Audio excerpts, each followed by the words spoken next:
Pendant longtemps, Maurice a cherché sa femme, qui avait disparu quelques mois après leur mariage. Elle était enceinte, et il n'avait aucune idée de ce qui s'était passé. Mais à 78 ans, il a reçu un message sur Facebook et n'a pas pu croire qu'il avait envoyé. Ce n'est pas possible. Clark Garrison doit mentir, s'est murmuré Maurice en regardant le message qu'il venait de recevoir sur Facebook.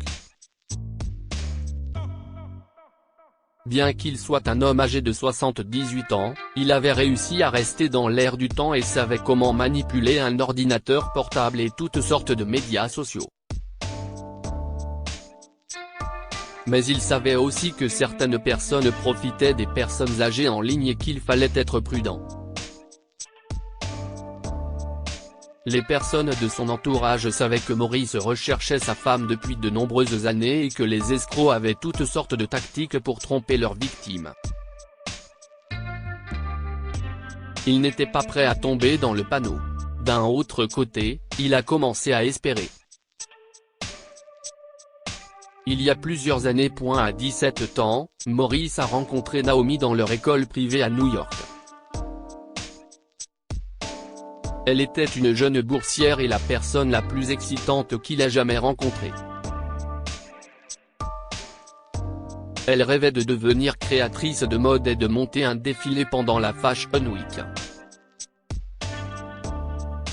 Maurice se sentait également artiste, mais ses parents, grands magnats de la ville, l'avaient incité à faire une école de commerce et à obtenir plus tard un MBA. Sa voie était toute tracée, mais Naomi était libre de rêver. Ils ont été immédiatement attirés l'un par l'autre, mais les parents de Maurice ont rapidement découvert leur amitié et l'ont découragé. Son père était furieux. Tu ne peux pas traîner avec des filles comme ça, Maurice.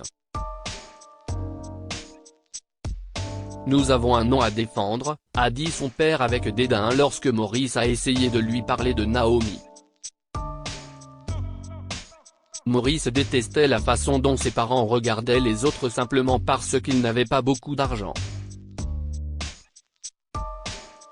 Il se moquait aussi de ce qu'il pensait, alors Naomi et lui ont commencé à sortir ensemble.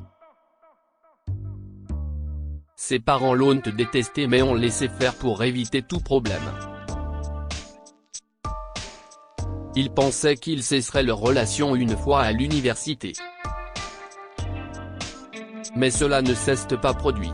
Maurice est allé à Columbia pour suivre une formation de commerce tandis que Naomi a été acceptée à Parsons, et ils se sont vus le plus souvent possible. Lorsqu'ils ont obtenu leur diplôme, il a fait sa demande et ils ont commencé à planifier le mariage. Naturellement, les parents de Maurice ont été choqués et lui ont dit de ne pas donner suite, mais il a menacé de ne pas reprendre l'entreprise familiale et de disparaître de leur vie. Ses parents se souciaient toujours de ce que les autres pouvaient penser, et la disparition de leur fils serait la pire des choses pour eux. Par conséquent, ils ont accepté à contre-cœur ses fiançailles. Du moins, si est ce que Maurice pensait depuis le début. Il ne savait pas ce que Naomi avait traversé. Quoi qu'il en soit, ils se sont mariés à 24 ans et ont été heureux. Naomi a annoncé sa grossesse un an plus tard, et il ne pouvait pas être plus heureux. Mais un jour, Maurice est rentré chez lui, et quelque chose manquait. Rien ne semblait anormal, mais il ressentait un vide qu'il ne pouvait décrire. Finalement, il est allé dans sa chambre. Le sac à dos de Naomi avait disparu, ainsi que son passeport. Il a vu qu'elle avait laissé son sac à main sur le lit, et pire que tout, son alliance. Maurice s'est agenouillé près de l'endroit où il se reposait habituellement, a attrapé la bague et s'est mis à pleurer. Il savait qu'elle était partie, et qu'il ne la reverrait peut-être jamais. De nos jours. Maurice repensa à ce jour où Naomi était partie et faillit se remettre à pleurer. Cela arrivait à chaque fois. À l'époque, il a pleuré pendant 2 bonnes heures, puis s'est relevé.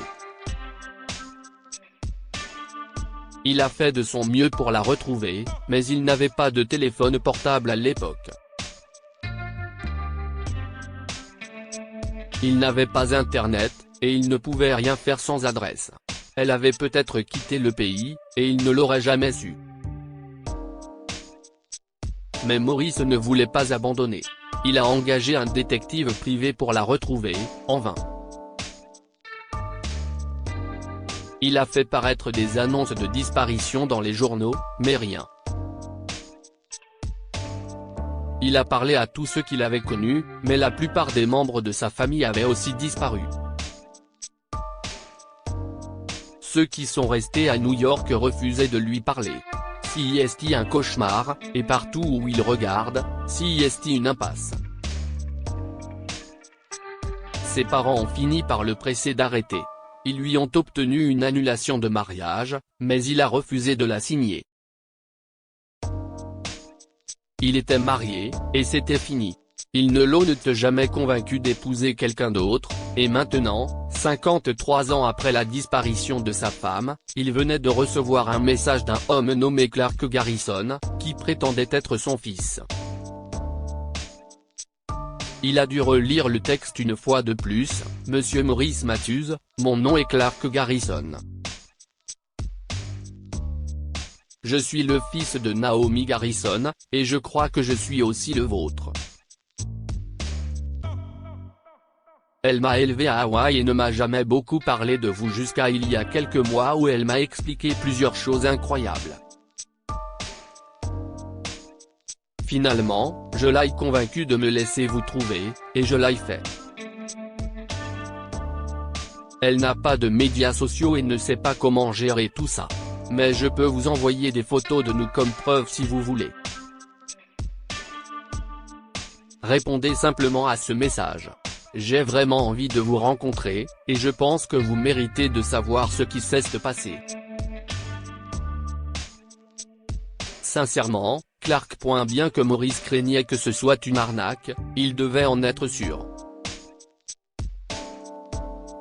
C'était la réponse qu'il cherchait depuis tout ce temps. Il devait savoir si Clark était de sa famille. Les parents de Maurice sont morts il y a de nombreuses années, et il ne s'est jamais marié ou n'a jamais rien eu d'autre. Il devait essayer, alors il a cliqué sur la boîte de messages texte et a tapé. Après plusieurs messages, un appel zoom et de nombreuses photos de Clark grandissant, il a acheté un billet pour Honolulu et est parti à la rencontre de son fils. CIST à l'aéroport qu'il a vu Naomi, et CIST comme si le temps n'avait pas passé. Elle était toujours sa seule et unique. Et elle lui sourit comme si elle pensait la même chose. Ils se sont salués comme s'ils étaient encore des adolescents amoureux, et tout le monde a pleuré. Après, il a pris Clark dans ses bras, qui lui ressemblaient comme 2 gouttes d'eau. Je n'arrive pas à y croire, a dit Maurice en essuyant ses larmes après s'être éloigné de son fils. Je ne peux pas non plus. Mais ce n'est pas tout. Tu dois rencontrer ma femme et mes enfants, qui meurent d'envie de rencontrer leur grand-père, a révélé Clark avec surprise. Ils l'ont emmené dans la maison de Clark et ont organisé une fête en son honneur. Ils l'ont accepté dans la famille comme s'il l'avait toujours connu, et Maurice n'aurait pas pu être plus heureux. Mais il y avait encore des choses qu'il devait découvrir. Donc quand la fête s'est terminée, il a pris Naomi à part et lui a posé la question qui l'a tourmenté pendant 53 ans, « Pourquoi es-tu parti ? Je pensais que tes parents te l'auraient dit », a commencé Naomi, avant de s'arrêter et de regarder ses pieds. Ils n'ont jamais rien dit, même si j'ai soupçonné pendant un certain temps que c'était leur faute, a ajouté Maurice. Mais je n'y ai pas prêté attention. Je pensais que s'il ne pouvait pas nous séparer quand nous étions enfants, il ne pourrait pas le faire après notre mariage et notre grossesse. Eh bien, c'était eux, Maurice. Et je veux que tu saches que je suis vraiment désolé. J'ai tellement résisté. Ils m'ont menacé pendant des années. Parfois, ils m'offraient de l'argent pour te quitter, mais je ne l'ai pas fait. Mais quand je suis tombée enceinte, ils ont menacé notre enfant, a-t-elle révélé, et Maurice a fermé les yeux de douleur. Mon Dieu, a-t-il soufflé, posant une main à son visage. Oui, et c'était ma limite. Ils ont dit que le bébé ne serait jamais accepté, et qu'il allait le kidnapper pour que nous ne le voyions jamais. Je ne sais pas ce qu'il allait faire, mais je ne pouvais pas prendre ce risque. J'ai tout pris et je suis parti dans un endroit aussi éloigné que possible. Heureusement, maman et papa sont venus avec moi. Et la plupart des membres de la famille aimaient l'idée d'Hawaï, alors ils ont fini par me suivre.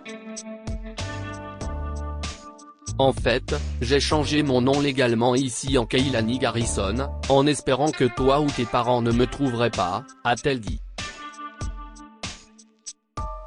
Écoute, je comprends pourquoi tu as fui après cette menace.